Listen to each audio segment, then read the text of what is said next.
Olá, gente! O vídeo de hoje será um vídeo bem explicativo sobre os testes para a Covid-19. A gente vai entender quais estão no mercado e qual eu devo fazer, em qual tempo eu devo fazer, qual dos dois eu devo escolher. Então a gente vai ver isso aí bem detalhadamente. E ao mesmo tempo, depois dessa explicação sobre os testes moleculares e os testes sorológicos, a gente vai pegar exames reais, vamos analisar para quando há um exame de um parente, de um vizinho, a gente conseguir ler e entender o que está dizendo ali. O IgG positivo, o IgG negativo, IgM, IgG positivo ou vice-versa, negativo os dois. Como entender esses resultados? Como entender se você está na fase aguda ou já está no final da infecção? É nesse vídeo que a gente vai entender isso daqui, certo? Então, bora começar pelos testes moleculares. Todos os testes moleculares, eles são um teste no qual ele vai analisar a carga viral que está presente no seu organismo. Então, para que ele serve? Ele vai servir para quando você está entre o primeiro e o 10º dia de infecção. É necessário você fazer esse exame apenas nessa escala de tempo, pelo fato que você vai estar na fase aguda da infecção e dessa forma esse exame vai ser preciso. Ele tem uma confiabilidade de 90%, certo? Então, como é feito?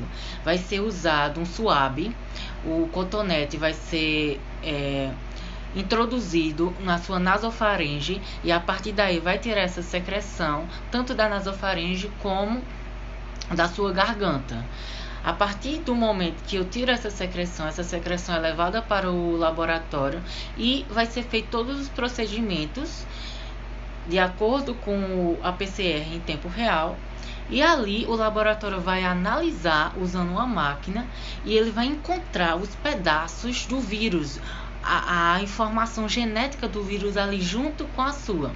Se ele encontrar, é por conta que você está contaminado. Então, isso vai nos ajudar a combater e ter uma informação mais precisa para tentar minimizar outros tipos de contaminações. No caso, esse exame ele é meio caro, ele custa entre 230 a 250. Geralmente você vai encontrar ele mais na parte privada, nas clínicas privadas, certo?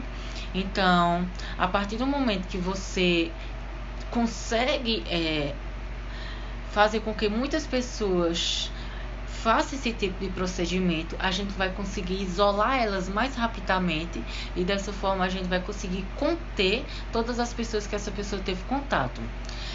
O próximo exame molecular seria o POX-PCR, que também seria a mesma metodologia do PCR em tempo real. A única coisa que vai mudar é que ele vai ser... O resultado dele vai sair em menos tempo. Em questão de 1 hora, o resultado dele sai.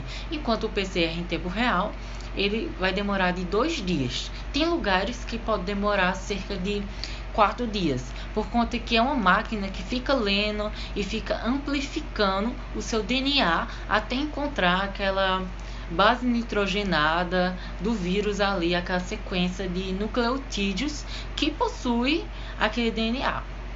Então ele teria a mesma metodologia e custaria basicamente o mesmo preço, só que ele geralmente esse segundo ele está presente em laboratórios mais equipados e não em todos.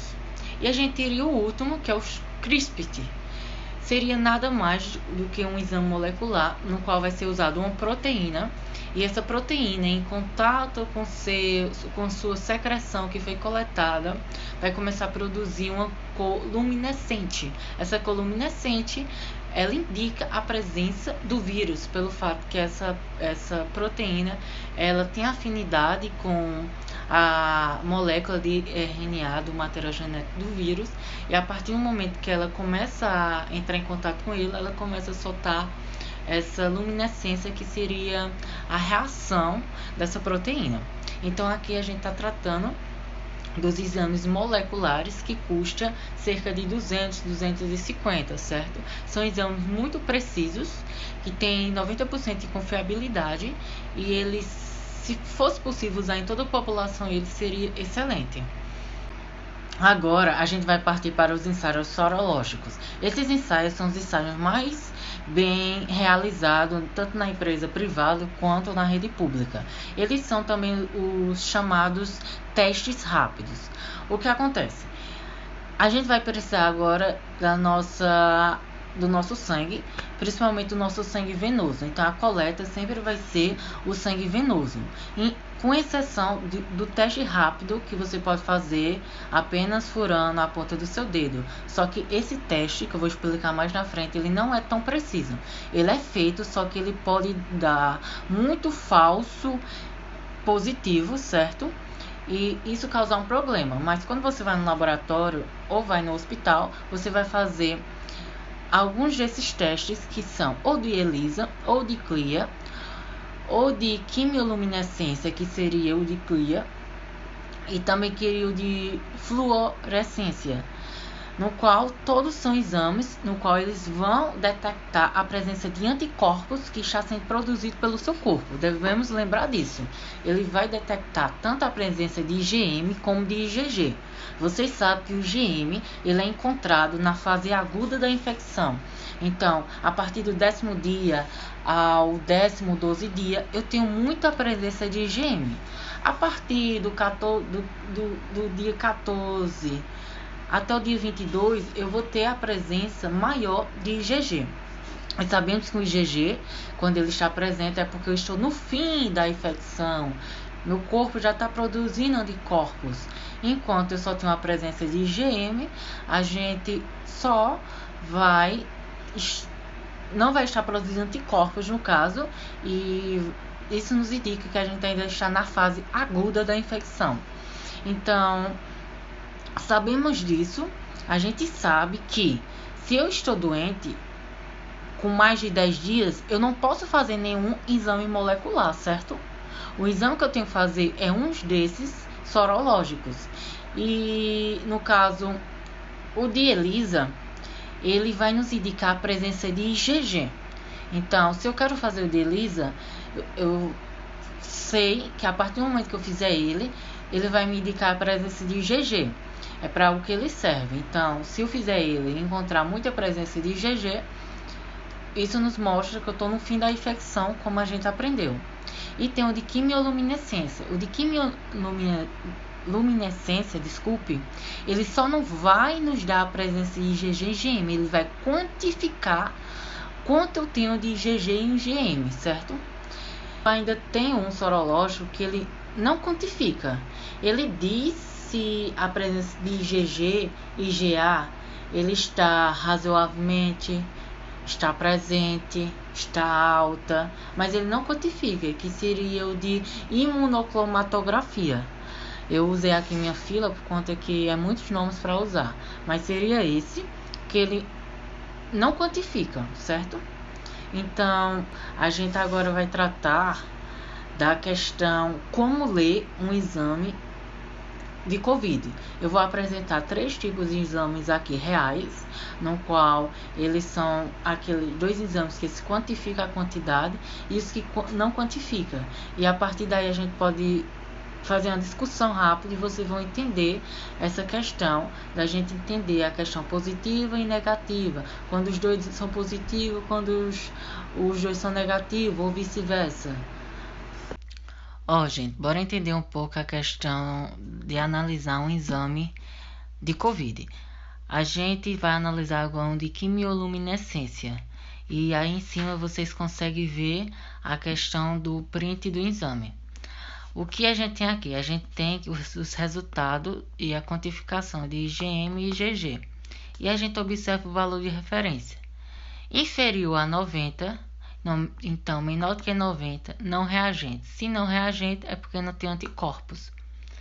De 0,90 a 1,10, indeterminado.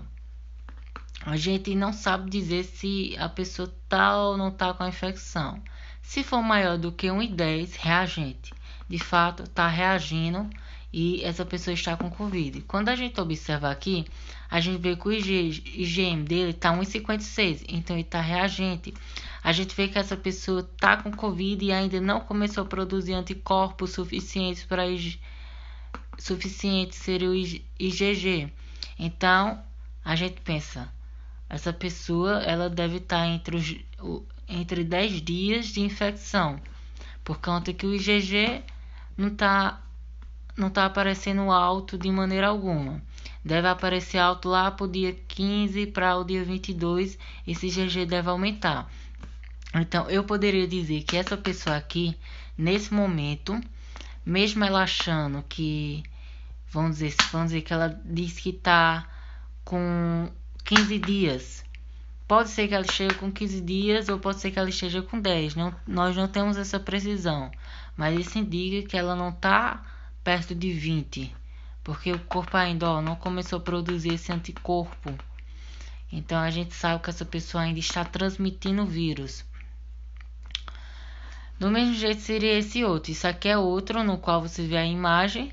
E isso aqui ele quantificou e deu negativo. A gente vê que o IgM ele deu menor que 0,90 e o IgG deu 0.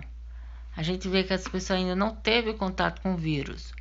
Ou, se ela teve contato, ela fez o exame na época errada, porque esse exame só deve ser feito a partir do 15 dias a 20 dias. Antes disso, não dá certo. O exame pode dar um falso positivo ou um falso negativo. O que é isso? Essa pessoa fez esse exame sorológico com menos de 15 dias.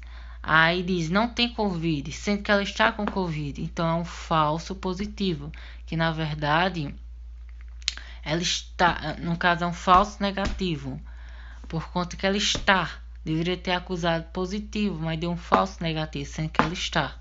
Perceber que cada exame é necessário ser feito no seu tempo determinado, para poder a gente não ter essa questão do falso negativo e o falso positivo.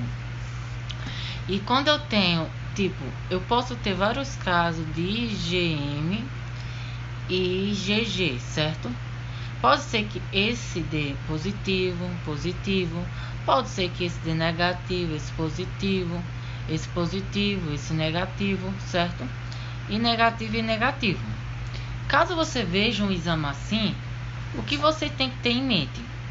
Que se deu positivo para IgM, você está contaminado. Independentemente se esse aqui deu negativo, porque o IgG só vai aparecer no final. Se já apareceu agora, com certeza esse caso está confirmado. Esse aqui com certeza está com Covid. Esse aqui também, positivo. Então o corpo está combatendo, ao mesmo tempo criando imunidade. Quando a gente dá negativo positivo, a gente vê o quê? Que geralmente negativo aqui é porque já produziu, já está com 20 dias, e aqui só deu positivo mais para cá, então já combateu, esses anticorpos geralmente eles desaparecem, é por isso que não aparece no exame, e só vai prevalecer o positivo, que eles permanecem por muito tempo. E às vezes pode dar os dois negativos, que pode dizer que você não está com Covid. Mas lembre do falso negativo e do falso positivo, que se eu não fizer no tempo certo, isso aqui pode ser só um erro. Então basicamente é assim que a gente faz uma análise de um exame de Covid na questão de IgG e IgM.